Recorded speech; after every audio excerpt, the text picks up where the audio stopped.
قومیں اپنی تاریخ کو اور قومیں اپنی زبانوں کو کیسے زندہ رکھتی ہیں، گلوریفائی کرتی ہیں۔ تاریخ میں ہم نے دیکھا ہے کہ جب بھی کوئی فورن انویڈر آتا ہے کسی بھی علاقے میں، تو وہ اپنی زبان لے کے آتا ہے، اپنا کلچر لے کے آتا ہے۔ آج کی تاریخ، آج کی سٹوری جو ہے وہ ایک ایسی قوم کی ہے جس نے اپنی قدیم زبان کو بھی زندہ رکھا، اپنی قدیم تاریخ کو بھی زندہ رکھا۔ آج کی سٹوری ایک ایسے شاعر اور ایک ایسے نظم کی ہے جس کو لکھے جانے کے بعد یہ سکہ بند ہو گیا کہ نہ اس کی ملک کی، اس کی قوم کی قدیم تاریخ مرے گی، قیامت تک زندہ رہے گی، اور اس کی جو زبان ہے، جس زبان میں وہ نظم لکھی گئی، وہ بھی قیامت تک زندہ رہے گی۔ یہ کہانی فردوسی کی کہانی ہے، اور یہ کہانی شاہ نامہ کی کہانی ہے جو فردوسی نے سن 1010 میں لکھی۔ آج سے 150 سال پہلے مرزا غالب نے کہا تھا کہ شعراء میں فردوسی، فقراء میں حسن بصری اور عشاق میں مجنون۔ شاعر کا کمال یہ ہے کہ فردوسی ہو جاوے۔ جن لوگوں کو ہم بڑے بڑے شاعر مانتے ہیں، ان کے سامنے بھی دنیا کا سب سے بڑا شاعر فردوسی تھا۔ اور یہ بات افسوس کی ہے، المیہ کی ہے، کہ ہندوستان اور پاکستان اور ہم جو ہندوستان کے لوگ ہیں، ہم اس نام سے شاید بہت زیادہ واقف نہیں ہیں، ہم شاید شاہ نامہ سے بھی بہت زیادہ واقف نہیں ہیں۔ حالانکہ آج سے 100-150 سال پہلے ہمارے علاقے میں جو لوگ پڑھے لکھے سمجھے جاتے تھے، وہ فارسی بول بھی سکتے تھے، فارسی میں لکھ بھی سکتے تھے، اور فارسی میں شعر بھی کہہ سکتے تھے۔ ایران کو سمجھنے کے لیے، اینشنٹ پرجیا اور فارسی کو سمجھنے کے لیے ہمیں تاریخ میں واپس جانا پڑے گا۔ ایران کی جو تاریخ ہے وہ انتہائی زیادہ پرانی ہے، انتہائی زیادہ خوبصورت ہے۔ ایک پوسٹ اسلام تاریخ ہے ایران کی، اور ایک پری اسلام تاریخ ہے ایران کی۔ پرانے قدیم زمانے میں دنیا میں 2 طاقتیں تھیں۔ ویسٹ میں پہلے گریکس کی، یونان کی طاقت تھی، اور اس کے بعد رومیوں کی، رومنز کی طاقت آ گئی۔ مگر ایسٹ میں ایک ہی سپر پاور تھی۔ مشرق کی جو واحد سپر پاور تھی وہ پرشین امپائر تھی۔ اکھیمینیڈس کا دور تھا۔ سائرس، ڈورائس اور زرکسیس پرسیپلس سے دنیا پہ حکومت کرتے تھے۔ پوری دنیا میں ایران کی طاقت کا، ایران کی کلچر کا سکہ بیٹھا ہوا تھا۔ اور پھر سکندر اعظم، الیگزینڈر دا گریٹ یونان سے نکلتا ہے، پرسیپلس کو مٹی میں دبا کے رکھ دیتا ہے، اور اکھیمینید کی امپائر ختم ہو جاتی ہے، اور کچھ عرصے کے لیے یونان کے زیر اثر آ جاتا ہے ایران۔ اور اس کے بعد پارتھین اور سیسنڈ ڈائنیسٹی ایران پہ حکومت دوبارہ قائم کرتی ہے۔ ساسانی دور کو ایران کی اینشنٹ قدیم تاریخ کا سنہرا دور سمجھا جاتا ہے۔ زورا ایسٹرین، جس کو آپ پارسی مذہب کہتے ہیں، وہ ایران کی اسٹیٹ ریلیجن ہے، اور فارسی ایران کی اسٹیٹ زبان ہے، اور فارسی کے اندر بڑی بڑی ایپکس لکھی جا رہی ہیں۔ لٹریچر کا دور ہے۔ خسرو اور شیرین کی کہانیاں لکھی جا رہی ہیں۔ خسرو ایک بادشاہ ہے ایران کا، شیرین اس کی کرسچن بیوی ہے، اور خسرو اپنی جس سے وہ محبت کرتا ہے اس کے لیے، شیرین کے لیے، ایران سے نکلتا ہے فوجیں لے کے، اور یروشلم پہ حملہ آور ہوتا ہے۔ اور یروشلم سے جو ٹرو کراس ہے، جو اوریجنل صلیب ہے، جس پہ کرسچن یہ بلیو کرتے ہیں کہ حضرت عیسیٰ علیہ السلام کو صلیب دی گئی تھی، اس کو اٹھا کے شیرین کو دینے کے لیے اپنے کیپٹل میں واپس لے کے آ جاتا ہے۔ اس دور کے اندر ایران کی کلچر نے، ایران کی زبان نے، ایران کی لٹریچر نے بہت زیادہ ترقی کی۔ مگر پھر ایک دور آتا ہے جو ہرکلس بادشاہ بنتا ہے ایسٹرن رومن امپائر کا، جس کو بیزنٹیم امپائر بھی کہتے ہیں۔ 50 سالہ جنگ ہوتی ہے ایران اور روم کے درمیان۔ ایشین پرجیا اور روم 50 سال کی جنگ میں لڑنے کے بعد جب روم کو الٹیمیٹ فتح ملتی ہے، تو ایران خاصا کمزور ہو گیا ہوتا ہے، اور ان دونوں دنیا کی سپر پاورز کو نظر نہیں آتا کہ حجاز کے علاقے سے ایک نئی طاقت نکل رہی ہے، ایک نیا لیڈر، ایک نئی قوم، ایک نیا مذہب، ایک نئی زبان جو ہے وہ آہستہ آہستہ آہستہ دنیا پہ قابض ہو جائے گی۔ 20 سال کے اندر اسلام کی طاقتیں حجاز سے نکلتی ہیں، اور پہلے وہ رومن امپائر کو ڈیفیٹ کرتی ہیں، اس کے بعد ساسانیوں کو تہس نہس کر دیتی ہیں، اور ایران پہ اسلام کا دور شروع ہو جاتا ہے۔ اسلام کے دور کے آنے کے ساتھ ہی عربی زبان جو ہے، جو عرب کی زبان تھی، اسلام کی مسلمانوں کی زبان تھی، وہ آفیشیل اسٹیٹ ریلیجن بن جاتی ہے، اور جو پیٹرنیج فارسی کو حاصل تھی وہ آہستہ آہستہ آہستہ ختم ہو جاتی ہے۔ آج کے دور میں بھی جو قومیں اپنے لٹریچر کو اسٹیٹ پیٹرنیج نہیں دیتی، ان قوموں کا لٹریچر ختم ہو جاتا ہے۔ اور ہوا یہی کہ ایران کے اندر بھی جو فارسی بولنے والے تھے وہ صرف بولنے کی حد تک زبان رہ گئی، مگر چونکہ فارسی میں لکھنے والوں کو کوئی ذریعہ معاش ان کا نہیں تھا، تو فارسی میں لٹریچر لکھنا بھی بند ہو گیا، فارسی میں پوئٹری لکھی جانی بھی بند ہو گئی، اور ٹائم آہستہ آہستہ آہستہ گزرتا گیا، یہاں تک کہ اسلام کو آئے ہوئے ایران میں 200 سال گزر گئے۔ اور اب ایک نیا دور ہے۔ خراسان کے پہاڑوں میں ایک چھوٹی سی سلامت کے نام سے ایک پرشین سپیکنگ ایمپائر دوبارہ زندہ ہو رہی ہے۔ سلامت اپنے آپ کو ساسانیوں کا ہیریٹیج سے اپنے آپ کو جوڑتے ہیں، اور سلامت ڈائنیسٹی کے علاقے میں فارسی بولی جاتی ہے، اور اس زمانے میں فارسی کا آہستہ آہستہ آہستہ ریوائول ہوتا ہے۔ ایک چھوٹی سی حکومت ہے اور ایک چھوٹی سی زبان رہ جاتی ہے فارسی، جو چند پہاڑی علاقوں میں بولی جاتی ہے۔ خراسان کے پہاڑوں میں سلامت ایمپائر کے نیچے روداقی پیدا ہوتا ہے، جس کا تعلق سمرقند سے ہے، اور 930 سن عیسوی میں فردوسی پیدا ہوتا ہے۔ فردوسی کے بارے میں ہمیں زیادہ نہیں پتہ، اس کے بچپن کے بارے میں ہمیں نظامی عروضی سے جو اس کے کچھ عرصہ بعد پیدا ہوا پتہ یہ لگتا ہے کہ فردوسی امیر گھر سے تعلق تھا اس کا، اور نیشا پور کے علاقے میں زمینداری کا کام تھا اس کے فیملی کا۔ فردوسی جو ہے وہ اس حالات میں بڑا ہو رہا ہے جب اس کی زبان، اس سڑکوں پہ تو زبان سنتا ہے فارسی، مگر جب وہ کورٹ میں جاتا ہے، جب وہ دربار میں جاتا ہے تو اس کو عربی سیکھنی پڑتی ہے، اس کو عربی میں بات کرنی پڑتی ہے، فارسی میں کچھ لکھا نہیں جا رہا، فارسی میں کوئی بات نہیں کی جا رہی، اور اسی سخت مشکل کے دور میں فردوسی فیصلہ کرتا ہے شاہ نامے لکھنے کا۔ یہ جو شاہ نامے کی ٹریڈیشن ہے، بک آف کنگز کی ٹریڈیشن، یہ ایران میں خاصی پرانی ہے، ایک اورل ٹریڈیشن ہے۔ لوگ ایران کی میتھولوجیکل ہسٹری کو آپس میں چائے کے اوپر شام کو بیٹھ کے آپس میں ڈسکس کرتے ہیں۔ ایران کی گلوریفیکیشن، فارسی کی گلوریفیکیشن ہوتی ہے، مگر یہ لکھی نہیں جاتی، اور جتنی دفعہ شاہ نامے کو لکھا گیا ہے وہ نثر میں لکھا گیا ہے، اور اس کو پوئٹری میں، نظم میں نہیں لکھا گیا۔ فردوسی فیصلہ کرتا ہے کہ میں اپنا شاہ نامہ جو ہے وہ نظم میں لکھوں گا۔ اگر تخت خواهی ز من با کلاه، ره سیستان گیر و برکش سپاه. چو آنجا رسی دست رستم ببند، بیارش به بازو فگند کمند. فردوسی یہ کہتا ہے کہ اگر ایران نہیں تو میرا وجود بھی نہیں۔ فردوسی ایک ایجوکیٹڈ آدمی ہے، فارسی بولتا ہے، اور فردوسی جو ہے وہ اپنی انسپریشن شاہ نامے کی، نام بستان جو ایک قدیم کتاب ہے ایران کی، اس سے ڈرا کرتا ہے۔ فردوسی یہ کہتا ہے کہ جو لوگوں سے میں نے شاہ نامے اور بک آف کنگز کی جو اورل ٹریڈیشن تھی، جو چائے خانوں میں بیٹھ کے لوگ بات کیا کرتے تھے، اس سے میں نے اپنی کتاب کی انسپریشن لی۔ فائنلی 1010 میں شاہ نامہ کمپلیٹ ہوتا ہے، اور محمود غزنی کے سامنے فردوسی اپنے شاہ نامے کو پیش کرتا ہے۔ فردوسی کے شاہ نامے میں تران اور ایران کی جنگ کا ذکر ہے، اور محمود غزنی کا تعلق جو ہے وہ تران سے ہے، اور وہ اس کے شاہ نامے کو رد کر دیتا ہے۔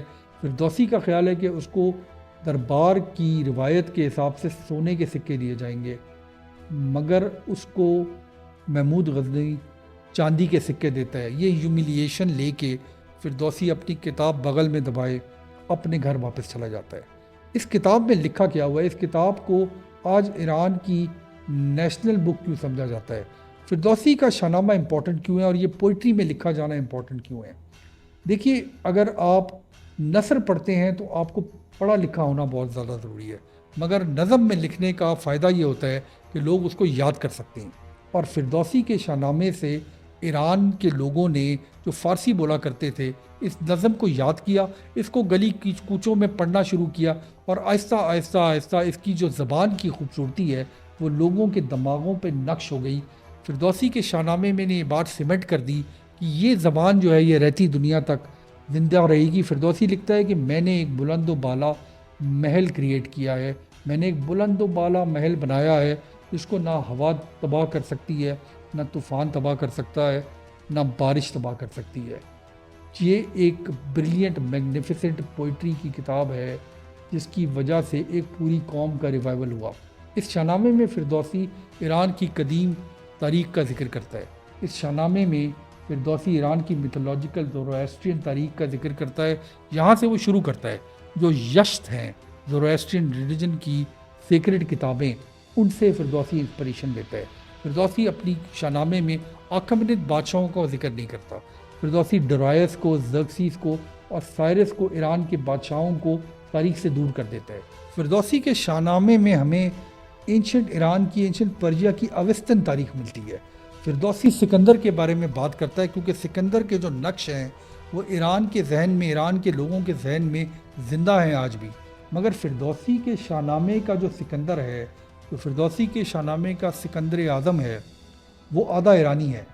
وہ اپنی لینیج دارا the third سے سٹارٹ کرتا ہے، فردوسی اپنے شاہنامے میں یہ کہتا ہے کہ جب سکندر نے ایران پہ حملہ کیا تو وہ اپنی ہیریٹیج پہ قبضہ کرنے کی کوشش کر رہا تھا، وہ کوئی فورن انویڈر نہیں تھا جو ایران پہ قبضہ کرنے کی کوشش کر رہا تھا۔ فردوسی کا سکندر ایک نوبل آدمی ہے۔ فردوسی کے شاہنامے میں ہمیں کلیئرلی یہ سمجھ آتا ہے کہ وہ عربیوں سے، عرب تہذیب سے خوش نہیں ہے۔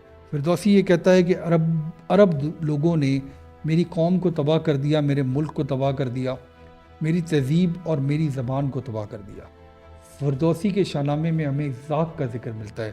زاغ جمشید اور ییما کے بعد پرجیا کا ایک حکمران ہے، اور زاغ جو ہے وہ آہریمان سے ایک پیکٹ کرتا ہے، ایک معاہدہ کرتا ہے۔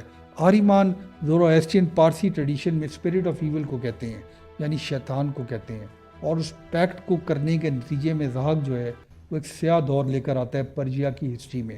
زاغ کے دونوں کندھوں پہ دو سانپ بیٹھے ہیں، اور جن کو شام کے ٹائم انسانوں کے اوپر فیڈ کرنے کی، انسانوں کو کھانے کی ضرورت ہے۔ فردوسی کے شاہنامے میں زاغ جو ہے وہ عرب سے اس کا تعلق ہے۔ شاہنامہ ایک نظم ہے بڑے بڑے بادشاہوں کی، شاہنامہ ایک نظم ہے بڑے بڑے ہیروز کی، شاہنامہ ایک نظم ہے بڑے بڑے شاندار واقعات کی، مگر اس تمام شاہنامے کا جو سب سے بڑا ہیرو ہے، جہان پہلوان جو ہے اس شاہنامے کا، وہ رستم ہے۔ رستم شاہنامے میں 400 سال تک زندہ رہتا ہے۔ رستم ڈیفینڈر ہے ایران کا، رستم ایران کی حفاظت کرتا ہے باہر سے آنے والے لوگوں کے خلاف، رستم ایران کی بادشاہوں کی حفاظت کرتا ہے، ایران کے کلچر کی حفاظت کرتا ہے۔ فردوسی کے شاہنامے میں رستم زال اور رودابے کا بیٹا ہے۔ زال جب پیدا ہوتا ہے تو زال جو ہے وہ انتہائی سفید ہوتا ہے، اور اس کا باپ جو ہے وہ اس کو چھوڑ کے چلا جاتا ہے، اور زال کو ایک میتھولوجیکل پرندہ سمرغ پالتا ہے، اور سمرغ جو ہے وہ زال کی پرورش کرتا ہے۔ زال ایونچولی رودابے سے شادی کر لیتا ہے، ان کا ایک بچہ ہوتا ہے جس کا نام ہے رستم۔ رستم ڈیفینڈر ہے ایران کا، ایران کی تہذیب کا، ایک گریٹ واریر ہے، ایک گریٹ ایپک واریر ہے۔ ایران کے بارے میں رستم جو ہے ایران کا سب سے بڑا ہیرو ہے۔ ایک دن رستم جو ہے وہ افغانستان جاتا ہے، اور افغانستان کے بادشاہ کی بیٹی کے ساتھ کچھ وقت گزارتا ہے۔